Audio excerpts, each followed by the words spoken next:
সূরা কাউসার 11 বার পরে পানিতে ফু দিয়ে ঘরে ছিটিয়ে দিলে কি হয়, এই আমলটা যদি আপনি জানেন তাহলে আপনি কখনো এই আমলটা ছাড়বেন না।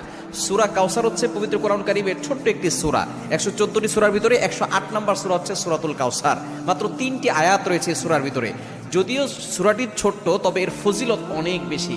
আপনি যদি সূরা কাউসার 11 বার পড়তে পারেন, কিভাবে আমল করবেন আমি বলে দিব, তবে কি কি উপকার পাবেন সেটা আমি বলে দিচ্ছি। নাম্বার 1, 1 নাম্বার হচ্ছে এই আমলটা করার মাধ্যমে আল্লাহ তাআলা আপনার ঘরের সকল অভাব দূর করে দিবেন। দ্বিতীয় নাম্বার হচ্ছে আল্লাহ পাক রব্বুল আলামিন আপনার ঘরের ভিতরে বরকত দান করবেন।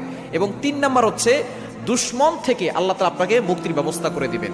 এবং 4 নাম্বার হচ্ছে আপনার জানমাল নিরাপত্তার ব্যবস্থা করবেন আল্লাহ তাআলা। এবং 5 নাম্বার হচ্ছে হাউজে কাউসারের পানি আল্লাহ তাআলা আপনাকে দান করবেন।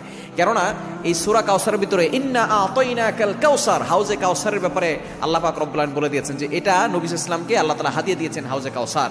একমাত্র আমাদের নবীজি সাল্লাল্লাহু আলাইহি ওয়াসাল্লাম তার উম্মতদেরকে হাউজে কাউসারের পানি পান করাবেন, যা সাদা হচ্ছে দুধের থেকেও বেশি সাদা এবং মধুর থেকেও বেশি মিষ্টি। একবার যে পান করবে 500 বছর ধরে তার কোনো পানি তৃষ্ণা লাগবে না। এটা আপনি কিভাবে আমল করবেন? এই আমলটা হচ্ছে আপনি প্রথমে ওযু করে আপনি 3 বার দুরূদ শরীফ পড়বেন।